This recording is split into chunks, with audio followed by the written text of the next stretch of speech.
Hi everybody, this is Steve Aguirre. What is a major problem both at home and work? Communication. Have you ever been in a situation where you're trading text messages and it gets misinterpreted? Whatever, I don't care. Whatever, I don't care? Do you even want to hang out? Do you even want to hang out? Oh, that's considerate. Or how about when you're texting someone and those three bubbles come up for more than 3 seconds? Are you distracted? Just send the message already. Communication is so frustrating when people don't communicate the way we like. All we can think, what's wrong with that person? In this video, we're going to discuss an important conversation that eliminates stress and saves time. The communication conversation. The communication conversation is where you have a quick chat to understand how you best work together and how you best communicate together. With coworkers, bosses, direct reports, colleagues, what I suggest you do is discuss 4 things. The first 2 things are, what are your preferences and pet peeves as it relates to communication? And the second 2 things are, what are your preferences and pet peeves as it relates to work? For example, here's how I'd have the conversation. I go up to somebody, if we're working together for the first time. Hey, we're going to be working together. I'd love to sit down and discuss some of our preferences and pet peeves as it relates to communication so we can save time and work really effectively together. When would be a good time to meet? Now, once we're sitting down, I'd say, okay, let me go ahead and start. I'll share a few of mine, and then I'd love to hear some of yours. So first, as it relates to communication, some of my preferences are I really prefer when people either use the phone or when they come up to me in person. Now, when we're in a crisis and things are really urgent, please, please, please text me instead of email because I don't check email very frequently. Now, when it comes to communication, things that are my pet peeves or frustration is I don't like instant chats, such as GChat or Slack. Now the key here is you need to explain why you don't like certain mediums.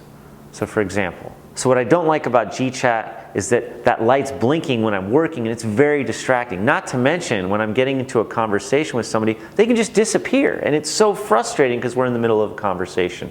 Another frustration is email. Do not send more than 2 emails. If you're going to send that 3rd email, just get up, either pick up the phone and call me or come talk to me.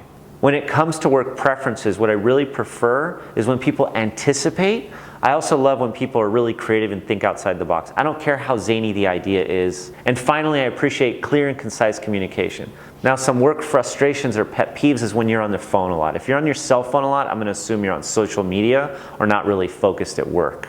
I also don't like final drafts. If we're working together on a project, please show me iterations so we can work on the project together. Let me pause there and see what questions I can answer.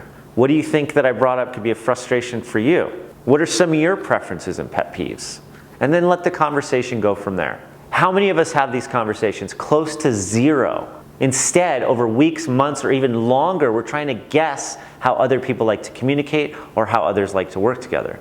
It's like driving without GPS. If we drive without GPS today, we'd be going insane. Where am I going? What am I doing? By sharing our preferences and pet peeves, we now have a roadmap for how we can best work together.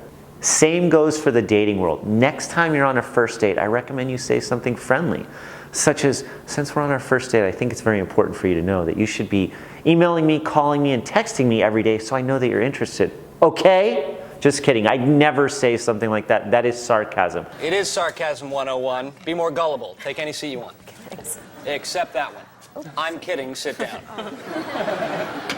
However, on your 4th or 5th date, you may say, what do you prefer? Are you a FaceTime person? Do you like in-person conversations? Do you like phone calls, texts? What's your preferences? On our 4th date, my wife asked me, she said, when you travel for work, are you somebody who communicates or do you just focus on work and don't communicate?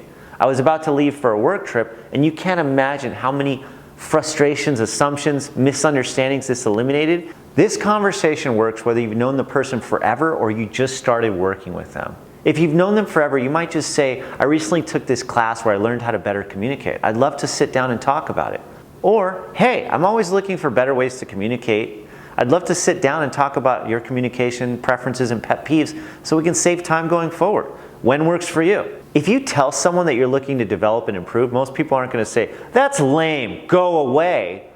If anything, they're going to respect you more and make time, especially if you show there's something in it for them, such as saving time, eliminating stress, or improving the interaction. I encourage you to have a communication conversation with 1 to 2 people this next week to determine what you can learn about yourself and what you can learn about others.